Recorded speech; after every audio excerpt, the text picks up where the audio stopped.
Bonjour, il y a quelques mois, je commençais ma petite causerie par le fait qu'une pensée appelle généralement à sa suite une action, fidèle en tout point à la pensée qui l'a fait naître.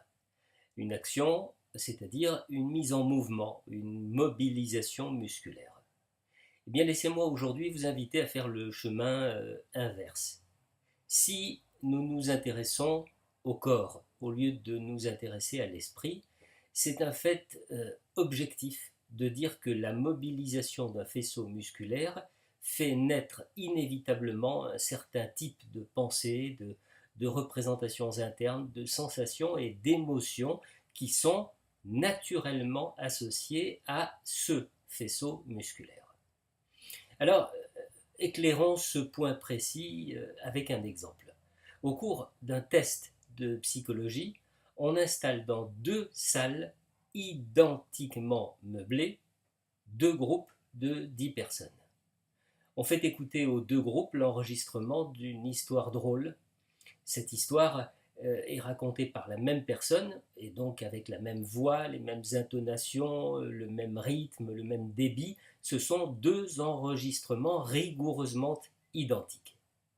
Et pourtant, lorsque l'on demande à tous les participants de noter la drôlerie de cette histoire sur une échelle de 0 à 10, eh bien la différence entre les deux groupes est édifiante. L'un des groupes a trouvé l'histoire beaucoup plus drôle que l'autre groupe.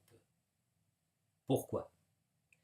Eh bien parce que dans l'une des salles, on a demandé au groupe d'écouter l'histoire drôle avec un stylo positionné de cette façon-là. Alors que dans l'autre salle, on a demandé au groupe d'écouter l'histoire avec un stylo positionné de cette façon-là. Est-ce que vous comprenez ce qui s'est passé?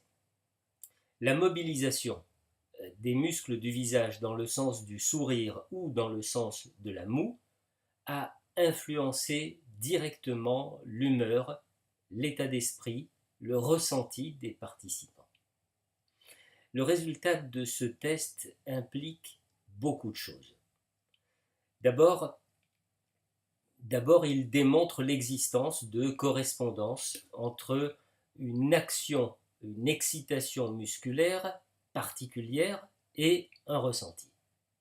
Ensuite, il met en évidence la profondeur de ce qui a pu être engrammé dans le corps d'un sujet à partir des sentiments et des émotions de l'histoire singulière de ce sujet.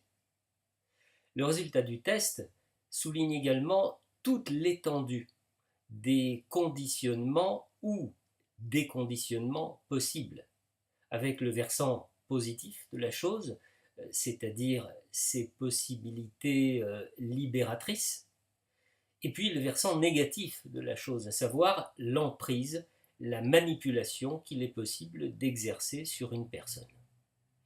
Enfin, cela devrait éveiller l'attention de tous les praticiens en charge du corps. Ceux-ci doivent être conscients que le toucher n'est jamais une chose anodine. Même un simple massage destiné à détendre, apporter du plaisir, peut bouleverser un individu si le toucher du masseur a éveillé ce qui se trouvait enquisté dans la chair et qui n'était pas forcément destiné à être exprimé.